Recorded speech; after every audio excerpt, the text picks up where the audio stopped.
And for Federal Land Revenue Service, listen to the chairman. Federal Land Revenue Service is not revenue generating agency. We are revenue collecting agency.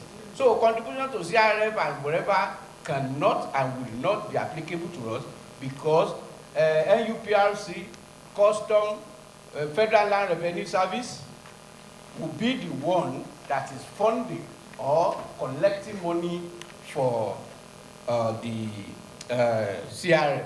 So it is not that we generate revenue and we spend part of it and we make the balance like it's supposed to be in other revenue generating agency. Our core duty is only to collect revenue, so we are to assess, to collect and account. Appropriation is not part of our own. So having established that clarification, I will go to what we've done last year and what plans are for the next year. What they distributed is actually the FIRS budget, which also draw down from. But what is good for this committee is that in 2024, if you will recall, you set a target for us of 19.4 trillion.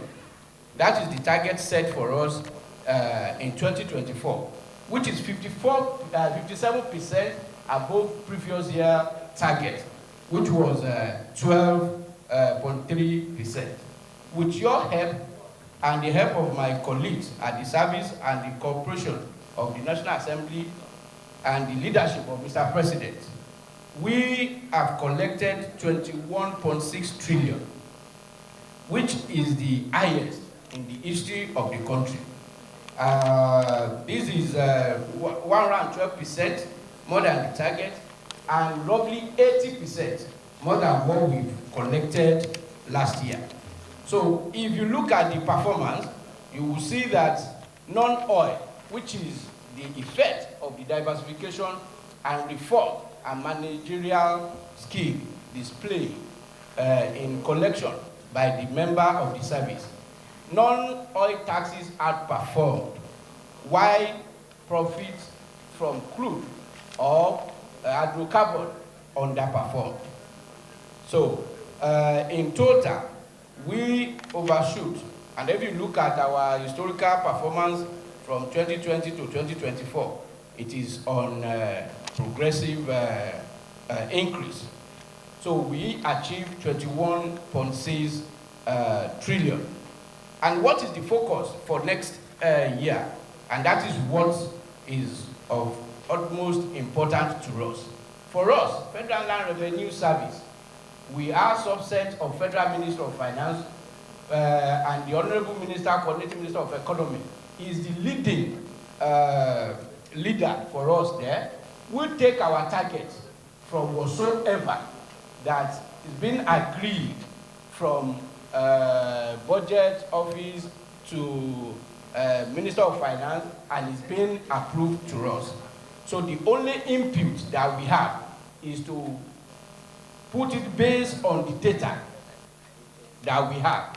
So based, and then the NNPC has come here and the DG budget has come, that they have their parameters.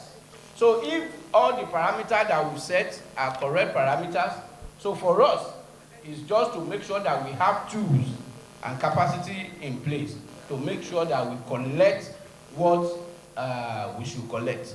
So as far as 2025 projections are concerned, so we rely solely on the directive given to us by Honorable Minister of Finance through the Budget Office to determine what the target will be, and then that is what we work with.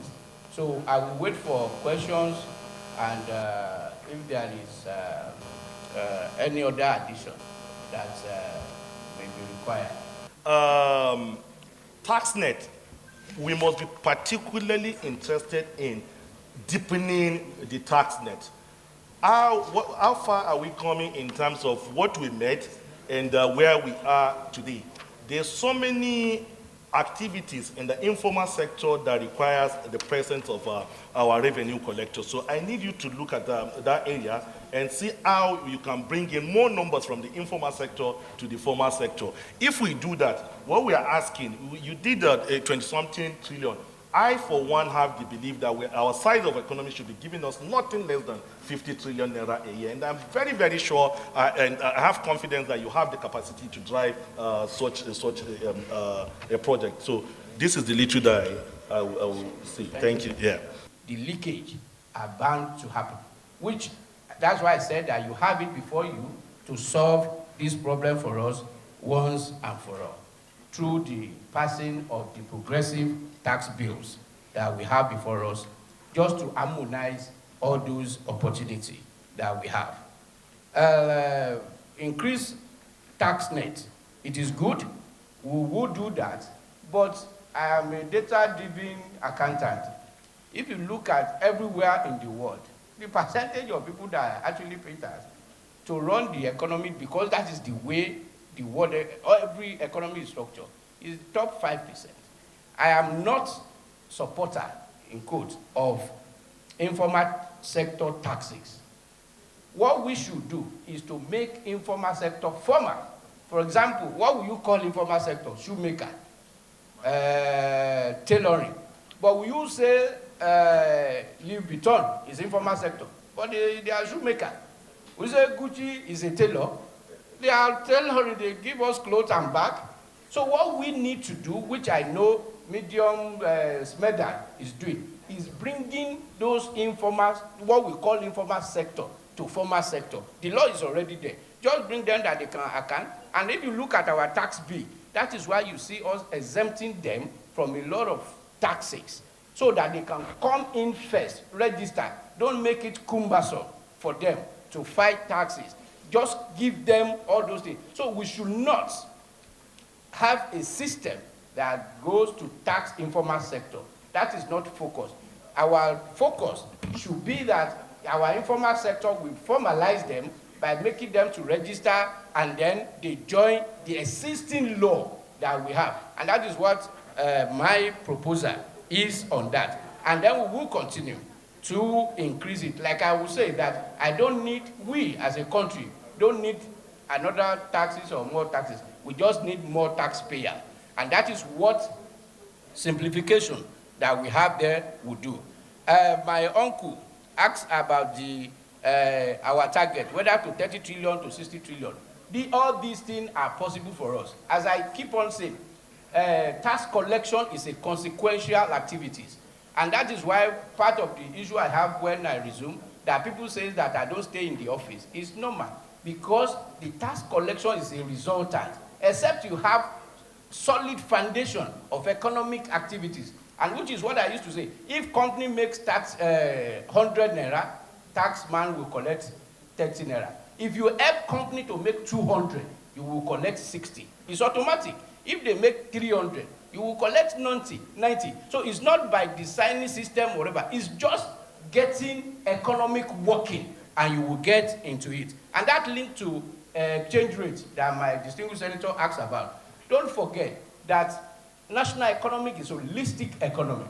Apart from that, in the last year, you don't have any movement in exchange rate from January till now that are significant compared to what you have in 2024. But as you have the exchange rate gain, don't forget the manufacturer are suffering the exchange gain loss.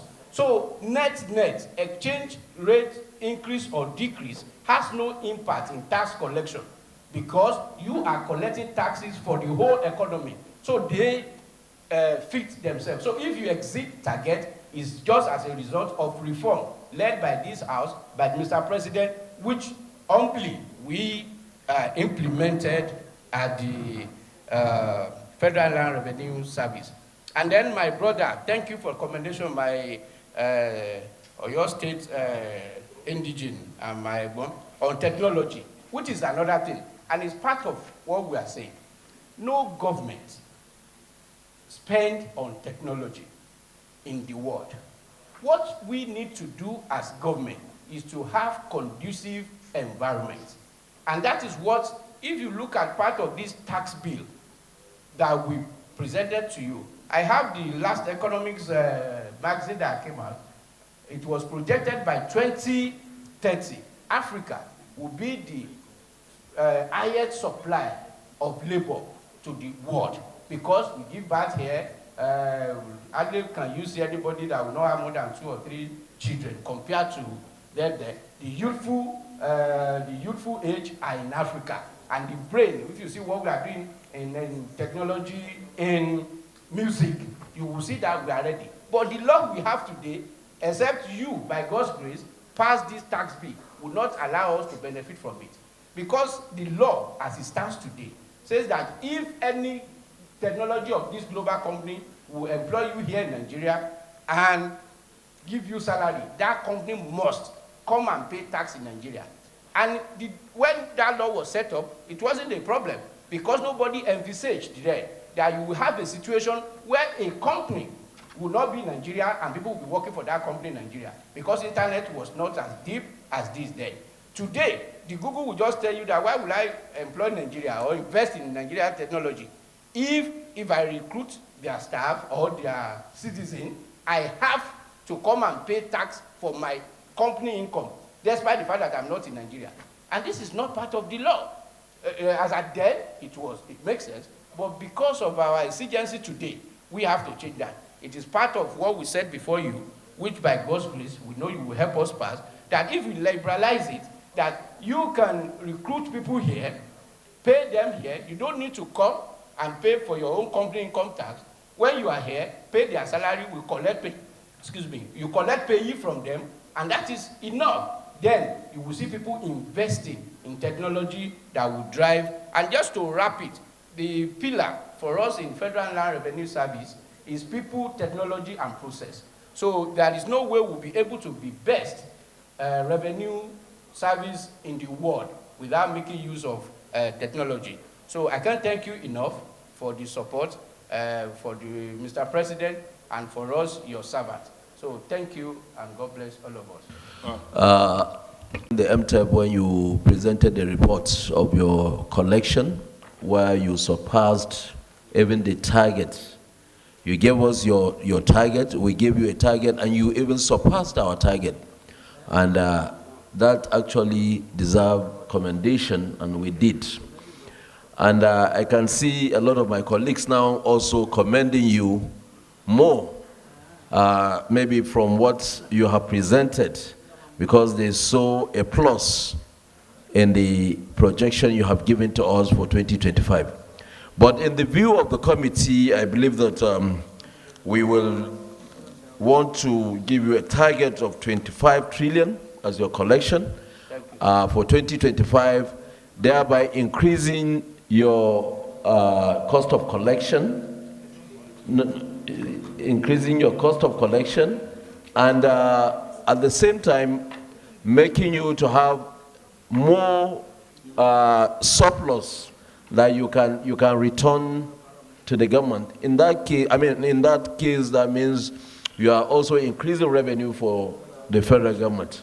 So I believe the FIRS chairman have highlighted most of it. I am one of the people with the view that what South Africa is making with a population of just 45 or 54 million, I don't know, and they're making a revenue of almost about $90-something billion. If you look at Egypt, they do the same thing. So we always like say Nigeria is it that we don't collect revenue, and whenever we aggregate the non-formal sector that you've been talking about, you will see that economic activities boom there. But you cannot impose taxes on ordinary Nigerians. And with the view that you have brought now, I believe if we take a copy of what is going on in other climes like South Africa, you will see that within a short time we'll be able to realize more than, if not 3 times what South Africa is making. So you have enormous tax as we do. We will continue to do give our legislative oversights, legislative functions, do the needful, correct whatever act or laws that we need to make. We make those laws that will be able to give efficient means of collecting revenue in this country, we will do it. And by extension, we believe that 2025 is going to be a year that will give us a resounding economy from the way, the optimism and how you've shed light that with the reforms you are bringing in, we'll make more money. And I believe that what you are doing is not going to affect ordinary Nigerians. No. So with that, if there is no further question, I think you have a question? Please go ahead. Well, in Lagos last time, God will continue to bless you. Now, like what you said about tax intelligence, honestly, those things are in those bills. And how do we have it? Very simple. Imagine that we have unified revenue collection. And I will tell you what, when they register vehicle, if you go to Singapore, they don't bother you. If anybody has been in Singapore, that is why you don't see big cars in Singapore. Hardly can you see Rolls Royce, or you see, because plate number is by the type of car. So if you have a P2, what you paid for plate number is different from if you have Rolls Royce. So that one is not about asking you or whatever. But if we have, by God's grace, Nigeria Revenue Service, which their work is ought to gather and get intelligence. For example, you come to register for, you want to take plate number for Rolls Royce. The only question they will ask you is that, where is your tax clearance?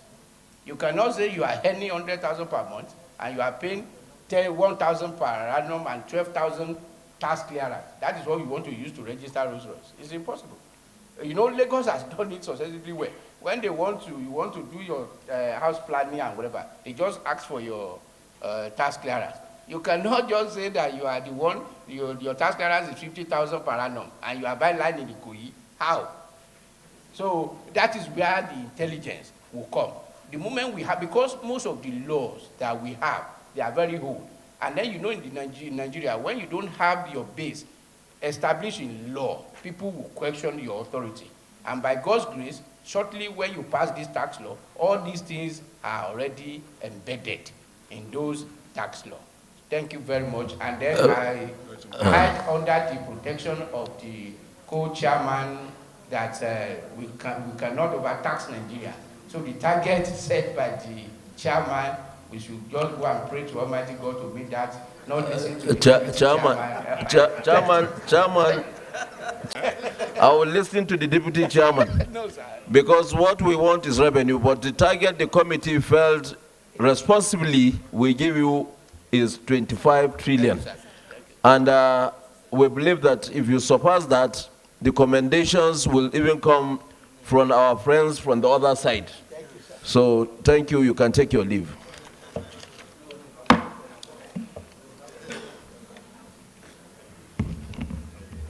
Shippers Council.